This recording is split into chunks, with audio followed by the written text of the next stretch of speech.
Olá, meus amigos, estamos aqui novamente para dar continuidade ao nosso curso da Lei 8.112, resolvendo mais questões desse regime jurídico dos servidores públicos civis federais. Vocês aqui comigo, é um prazer, uma satisfação ter você como aluno do nosso curso jandinicio.com.br.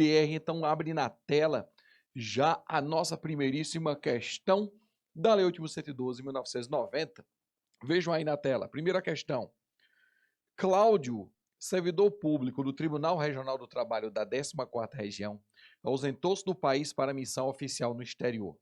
O mencionado afastamento observou todos os trâmites legais e perdurou por 4 anos, tendo Cláudio regressado ao Brasil em 2012, assumindo suas atividades. Em 2014, Cláudio pleiteou o novo afastamento para estudo no exterior. Nos termos da Lei 8.190, o afastamento de Cláudio, o afastamento pleiteado, letra A, não será possível, pois somente decorrido o período de 3 anos, ele esteve fora durante quantos anos? Coloca aqui, ó, 4 anos. Como ele esteve fora durante 4 anos, deixa eu apagar aqui. Como ele esteve fora durante 4 anos,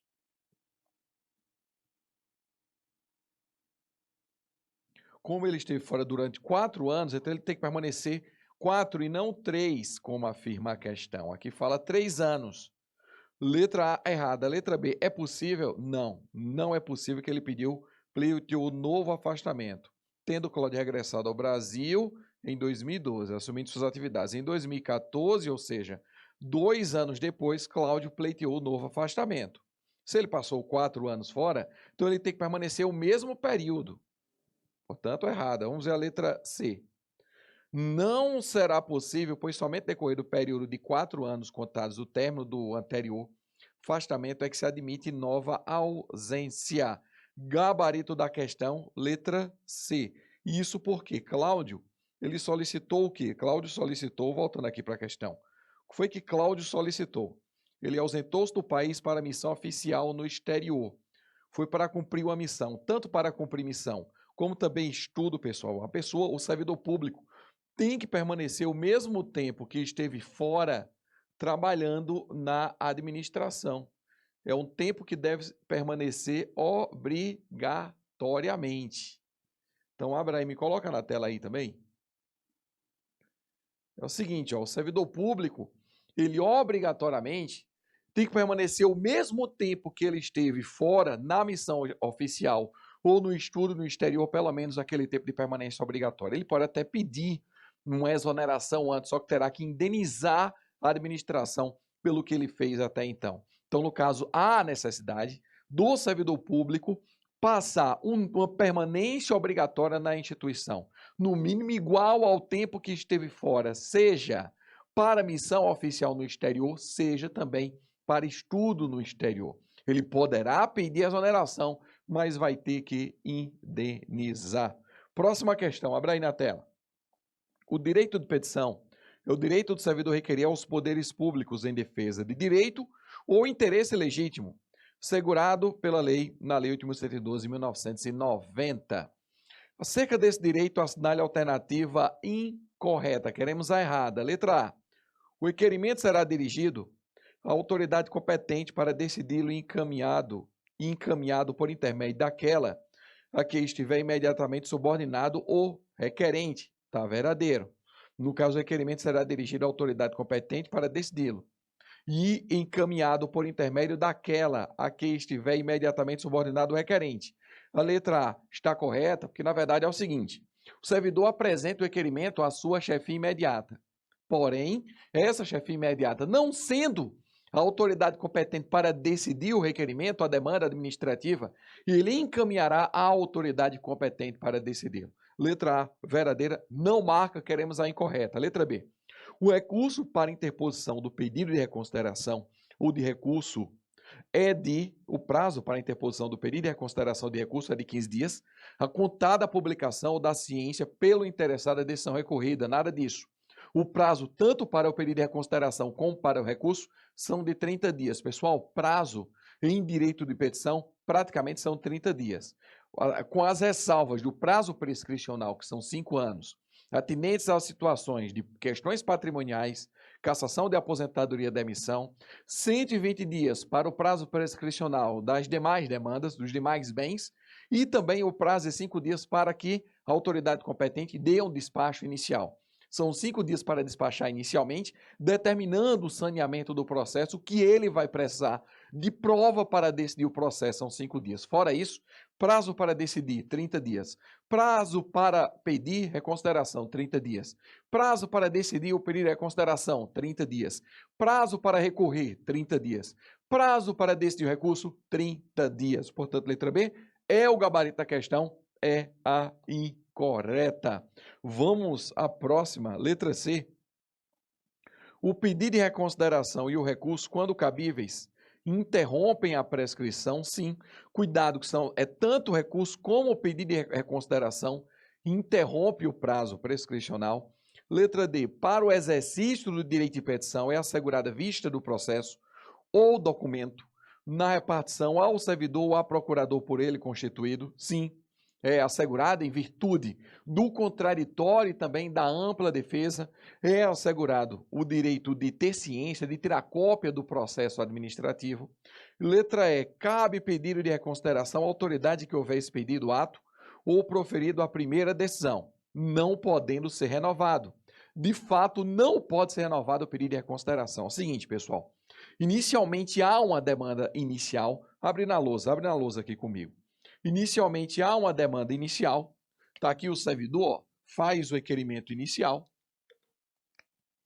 está aqui o servidor, faz o requerimento inicial a uma autoridade competente, e esse requerimento inicial tem que ser feito dentro do prazo prescricional, que pode ser ou de 5 anos ou de 120 dias, ou de 5 anos ou de 120 dias, a depender da natureza do bem da vida promovido pela demanda administrativa.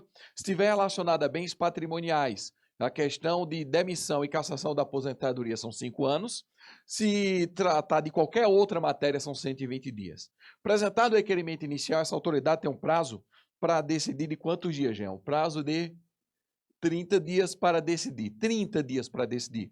Decidido o prazo, ou não sendo ela a autoridade competente para decidir, ela deve encaminhar a autoridade competente. E quem é essa autoridade competente? Tudo demanda, meu amigo. Tudo depende do regimento interno, de quem é quem dentro daquela instituição para decidir os requerimentos administrativos. Então, neste caso, apresentado o requerimento à autoridade, a autoridade defere ou indefere esse requerimento inicial. Indeferindo esse requerimento inicial, cabe o quê? Recurso?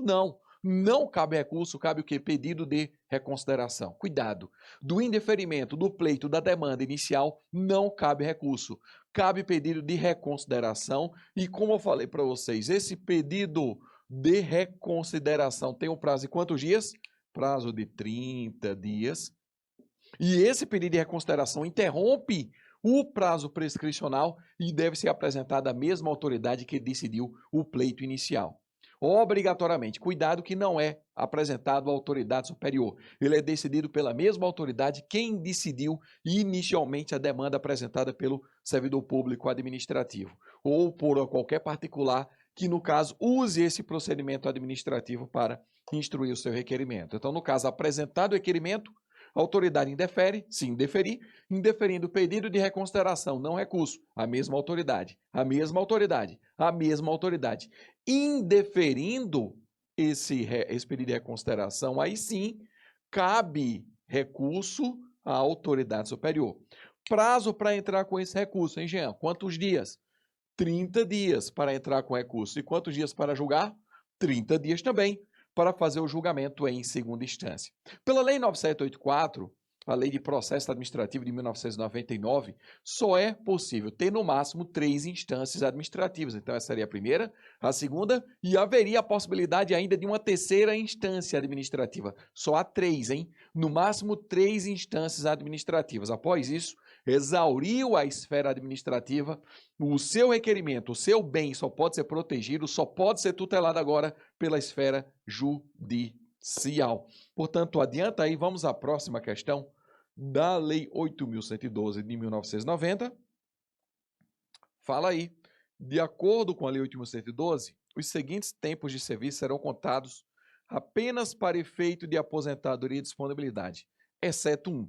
Então, a questão quer saber qual dos tempos não é contado apenas para efeito de aposentadoria ou disponibilidade. Letra A, licença gestante, adotante e a paternidade, sim, é justamente essa, porque essas licenças valem para todos os fins, não apenas para aposentadoria ou disponibilidade. Galera, vocês vão ter que saber, obrigatoriamente, vocês vão ter que saber uma relação de tempo de serviço. Uma relação de tempo de serviço que vale para todos os fins e outra relação de tempo de serviço que só vale para efeito de aposentadoria ou disponibilidade.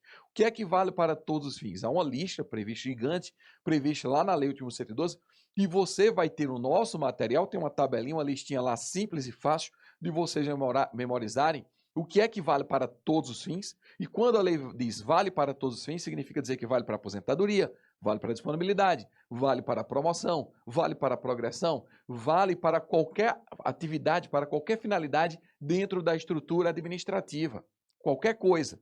Já alguns tempos só valem para a aposentadoria e um eventual cálculo dos proventos da disponibilidade do servidor público. A questão quer saber qual dessas não vale apenas para efeito de aposentadoria e disponibilidade. Então, abra aí na tela inteira. Qual deles não vale? Essa letra A justamente vale para todos os fins. Letra B, tempo de serviço relativo a tiro de guerra. Esse tempo de serviço de tiro de guerra é um tempo de serviço relacionado à atividade militar. E ele só vale para aposentadoria e também disponibilidade. Letra C, a licença para atividade política. No caso do artigo 86, parágrafo 2º, a licença para atividade política é aquela licença durante a campanha eleitoral. Ela tem um período sem remuneração e outro período com remuneração. Apenas o período com remuneração equivale e só vale para efeito de aposentadoria e também disponibilidade. O tempo sem remuneração, pessoal, não vale. Já eu posso utilizar essa técnica de quando é com remuneração, vai valer, quando é sem remuneração, vai valer e pronto? Não, não use essa técnica. Por quê? Por exemplo, a licença para mandato classista. Aquela licença que o servidor público tira, por exemplo, para se candidatar, para presidente sindical, para trabalhar em cooperativa, para trabalhar em órgãos de conselho de classe, por exemplo. Aquela licença, que é uma licença, não afastamento, ela é sem remuneração. O servidor não recebe a remuneração da instituição enquanto estiver licenciado para o exercício de mandato classista. Ele não recebe.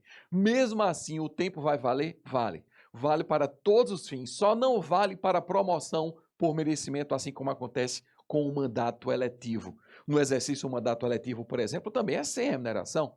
É sem remuneração, mas o tempo vai valer. E vai valer para todos os fins, só não para promoção por merecimento. Então, não se pode utilizar essa técnica de ser com remuneração vale, sem remuneração não vale, que você erra, hein? Parágrafo, e a última questão, a letra D, né? O tempo de iniciativa privada vinculada à Previdência Social vale somente para efeito de aposentadoria e disponibilidade. Como assim? Poxa, se você já teve a carteira assinada, já contribuiu como um contribuinte individual, por exemplo, ou qualquer tipo de natureza trabalhista, ou no caso, trabalhista, que não é empregatícia, se você contribuiu como contribuinte facultativo, por exemplo, aquele tempo que você tem lá no INSS, ele não será perdido. Passando no concurso público, você vai lá no INSS, pega uma certidão de tempo de serviço e no momento da posse do cargo federal, se apresenta, olha aqui, ó, eu já tenho 5, 10, 15, 20 anos de tempo de serviço na iniciativa privada. Aquele tempo de serviço vai valer para a sua estabilidade? Não, não vai valer.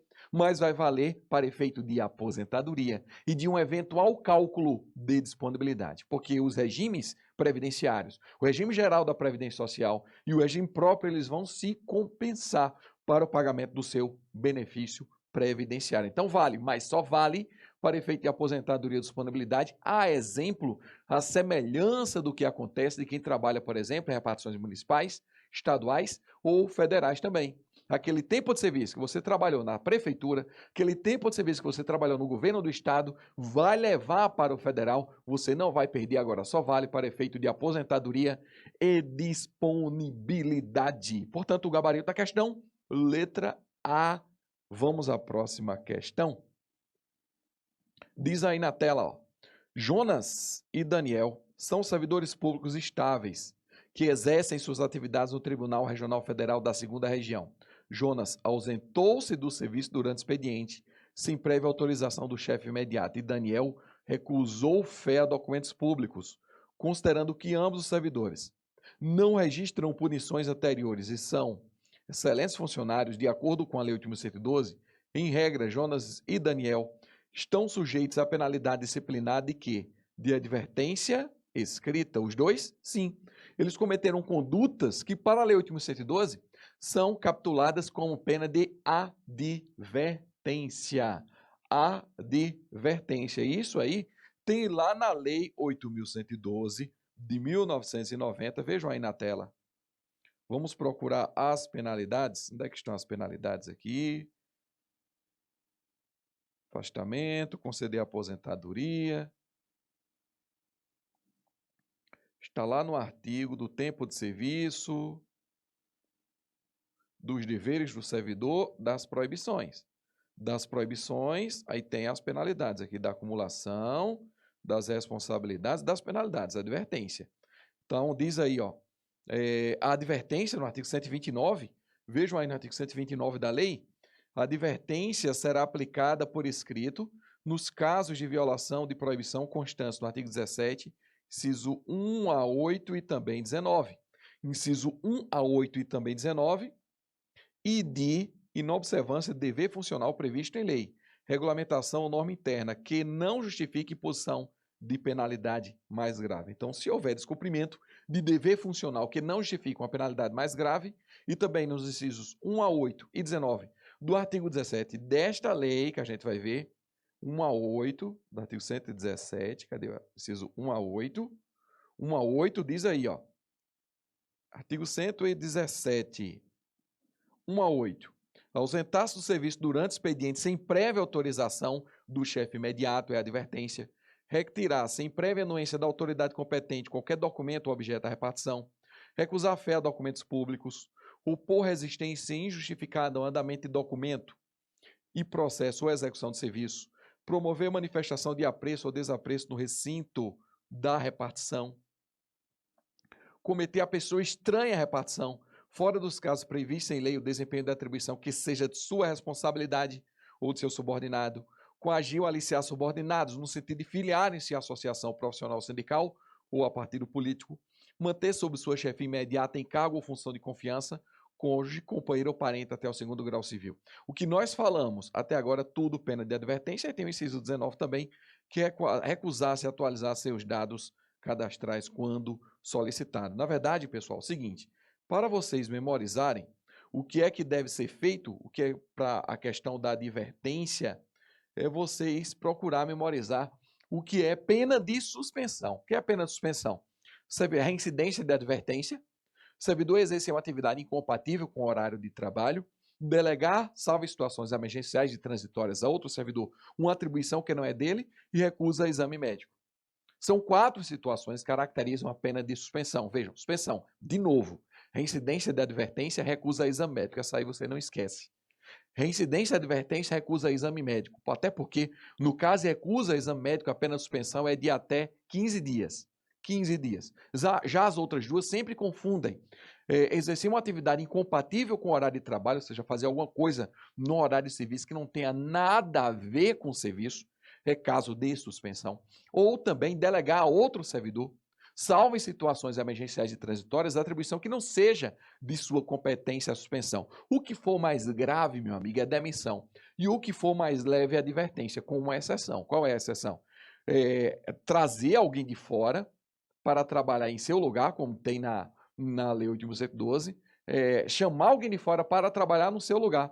Pessoa estranha à repartição, é assim o texto da lei. Se você permitir que pessoa estranha à repartição desempenhe a atribuição que seja de sua responsabilidade, então caracterizará a pena de advertência, mesmo em princípio essa conduta sendo uma conduta criminosa, uma infração de natureza penal, prevista no Código Penal como crime contra a administração pública, mas a lei a previu como conduta punível com apenas a advertência. O que for mais grave de improbidade, de crime, de corrupção, de acumulação ilegal de cargos públicos, de tirar proveito do cargo público, de desídia, de o que mais? Usar bens da administração, de conduta escandalosa, incontinência pública, violência física, Tudo isso aí, abandono de cargo, inatividade habitual, atuar como procurador, tudo isso é conduta punível com o quê? Com demissão. Então vejam, reincidência, advertência e também recusa a exame médico, suspensão. Exercer uma atividade incompatível com o horário de trabalho, exercer uma atividade incompatível com o horário de trabalho, delegar a outro servidor a atribuição que seja de sua responsabilidade, salvo em situações emergenciais ou transitórias, suspensão. O que for mais leve é advertência, o que for mais grave é demissão. Não errem isso. Portanto, o gabarito da questão aí abre na tela toda para ficar melhor. É letra A. Próxima questão. De acordo com a Lei 8.112, a penalidade de suspensão, letra A, poderá ser convertida em multa na base de 30% do dia de vencimento ou remuneração, não ficando o servidor obrigado a permanecer em serviço, de jeito nenhum. Letra B, não poderá ser convertida em multa por expressa disposição legal, errado. A questão quer saber apenas se converte ou não em multa. Letra C, poderá, quando houver conveniência para o serviço, ser convertida em multa na base de 30%. Não é 30%, não são 30%, são 50%. Letra D, poderá, quando houver conveniência para o serviço, ser convertida em multa na base de 50% do dia de vencimento ou remuneração, ficando o servidor obrigado a permanecer em serviço. Isso aí foi uma permissão de aplicação de multa substitutiva aplicada contra o servidor da pena de suspensão. Servidores que são punidos com suspensão podem ter essa penalidade convertida em pena de multa, a critério da administração, ou seja, pela conveniência da administração e não do servidor. Cuidado com isso.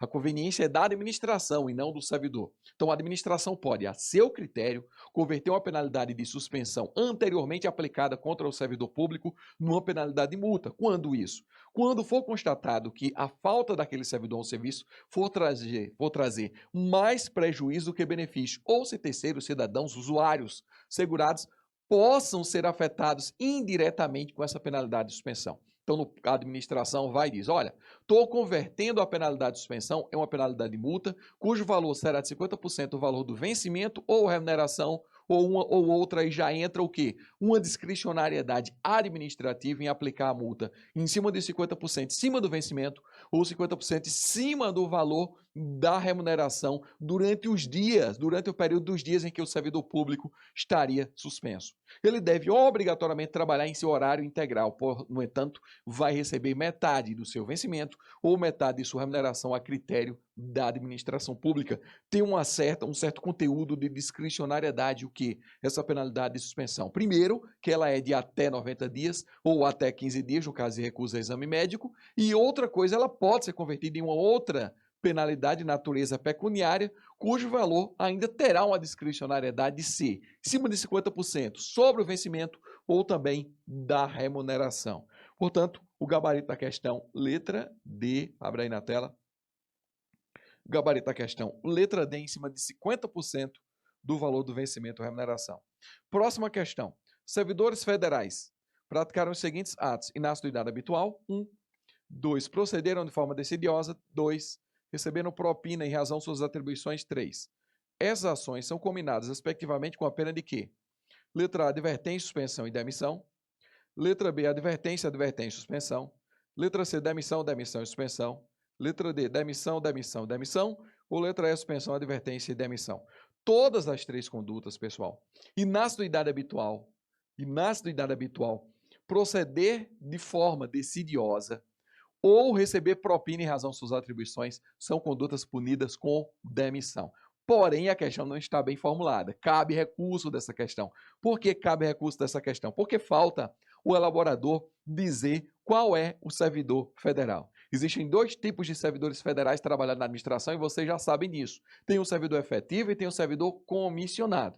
Para o servidor efetivo que cometer essas condutas, de fato, a penalidade aplicada será de demissão, quando o servidor for efetivo. Mas se for comissionado, meus amigos, será aplicada a pena de demissão contra ele? Não. Se for um ocupante de cargo comissionado que praticar inatividade habitual, que praticar desídia, que praticar também propina, que receber propina, a penalidade aplicada contra ele não será de demissão, e sim destituição. Ocupantes de cargos comissionados, eles não são demitidos, eles são destituídos quando eles cometerem na ativa condutas punidas com demissão para o efetivo ou suspensão também para o efetivo. Enfim, Ocupantes de cargos comissionados, eles não são demitidos nem suspensos. Não existe a penalidade de suspensão e demissão para os ocupantes de cargos comissionados. Eles são o quê? Demitidos. Aliás, destituídos. São destituídos. Cabe advertência? Cabe. Agora, suspensão nem demissão não. Pula já para destituição do cargo comissionado. De qualquer forma, eu marcaria o gabarito dessa questão aí, letra D, por inexistir qualquer outra, e sabendo da negligência do elaborador da questão da prova. Vamos à próxima questão. Em conformidade com o disposto no texto vigente da Lei 8.112, fica incompatibilizado o ex-servidor para nova investidura em cargo público federal pelo prazo de 5 anos, em caso de demissão ou de destituição do cargo em comissão, quando o servidor, letra A, praticar usura sob qualquer de suas formas, são 5 anos? Não. Letra B, aqui pode voltar imediatamente. Letra B, utilizar pessoal recursos materiais de repartição em serviços particulares, também pode voltar imediatamente. Letra C, atuar como procurador intermediário, junto a repartições públicas, salvo quando se tratar de benefícios previdenciários ou assistenciais de parentes até o 2º grau e também de cônjuge ou companheiro, sim. Somente depois de 5 anos. Neste caso, são 2, hein? São 2 casos que o servidor tem que ficar de quarentena durante 5 anos para poder, através de um concurso público, voltar para a administração pública federal ou ser nomeado para ocupar um cargo comissionado federal. Quando ele atuar como procurador indevidamente, porque servidor público federal não pode atuar como procurador ou intermediário junto a repartições públicas, a não ser que seja, como diz a questão, de parentes até o 2º grau e também de cônjuge e companheiro, e desde que se trate objetivamente, de questões relacionadas à previdência ou assistência social. Então, meus parentes de até o 2º grau, cônjuge ou companheiro, e se eu for atuar como seus representantes a fim de garantir-lhe ou de procurar garantir benefícios previdenciários ou assistenciais, pode. Fora isso, pena de demissão. E também, quando o servidor ele tira proveito do cargo público, ou em benefício dele próprio ou em benefício de terceiro. Neste caso, o servidor público também é demitido e vai ter que passar pelo menos 5 anos sem poder voltar para a administração federal, hein? A lei federal não fala quanto ao retorno para cargos estaduais. Letra C. Letra D, aliás. Manter sob sua chefia imediata em cargo ou função de confiança, cônjuge ou companheiro, ou parente até o 2º grau civil. Bem, isso aí nem pena de demissão é, apenas uma advertência. Coloca aí, advertência. E é receber propina, comissão, presente ou vantagem de qualquer espécie, em razão de suas atribuições. Isso aqui, ó, o servidor que receber propina, ele nunca mais vai poder voltar. Aliás, há 5 casos previstos na Lei 8.112 que o servidor não pode voltar nunca mais, que é justamente receber propina, aplicação irregular de dinheiros públicos, crime, improbidade administrativa e enriquecimento ilícito. No caso, aplicação irregular de dinheiros públicos, improbidade, lesão ao erário, corrupção e, no caso, ato de improbidade, o servidor não volta nunca mais. Envolveu dinheiro, meu amigo, o servidor demitido não volta nunca mais para a administração pública. Portanto, o gabarito da questão aí, letra C. Mais uma questão, abra aí na tela. Em face do exposto na Lei 8.112 e suas alterações, é correto afirmar que, letra A, detectada a qualquer tempo a acumulação ilegal de cargos, empregos ou funções públicas, o servidor será notificado para apresentar a opção no prazo improrrogável de 20 dias contados da data da ciência. 20 dias? 20 dias? 20 dias? Não. São 10 dias. Letra B. Configura abandono de cargo, ausência intencional do servidor ao serviço por 30 dias. Abandono de cargo só é considerado abandono quando o servidor falta mais de 30 dias e não exatamente 30. Letra C. A destituição de cargo em comissão exercido por não ocupante de cargo efetivo será aplicada nos casos de infração sujeita às penalidades de suspensão e demissão. Certíssimo. Como eu falei agora há pouco, um ocupante de cargo comissionado, pessoal, só pode ser destituído quando ele cometer o que para o servidor efetivo é punida com demissão e também suspensão. Letra D. Entende-se por inatividade habitual a falta ao serviço, sem causa justificada por 30 dias. Sem causa justificada por 30 dias. Inatividade habitual não acontece quando ele falta por 30 dias, e sim 60 dias, dentro de um período de 12 meses. E letra E, a ação disciplinar prescreverá em 5 anos, quanto às infrações puníveis com suspensão. Nada disso. Lembrando da prescrição, como é que se dá a prescrição? A prescrição se dá se é advertência, são 180 dias, se é suspensão, 2 anos, e se é demissão, cassação da aposentadoria, ou disponibilidade ou destituição do cargo comissionado, são 5 anos, a não ser que sua conduta seja punida com demissão, com crime. Que neste caso, se for caracterizada criminosa a conduta do servidor punida com demissão, o prazo prescricional que prevalecerá será aquele previsto lá no Código Penal e não na própria Lei 8.112. Portanto, nem sempre o prazo prescricional para os casos de demissão, destituição ou cassação da aposentadoria será de 5 anos, porque se for caracterizada conduta criminosa, prevista lá no Código Penal, o prazo prescricional será aquele previsto no artigo 110 lá do Código Penal, e não esse previsto aqui na administração, na Lei 8.112.990. Então, ficamos por aqui. Até a próxima aula. Já já a gente volta. Um abraço a todos. Tchau, tchau.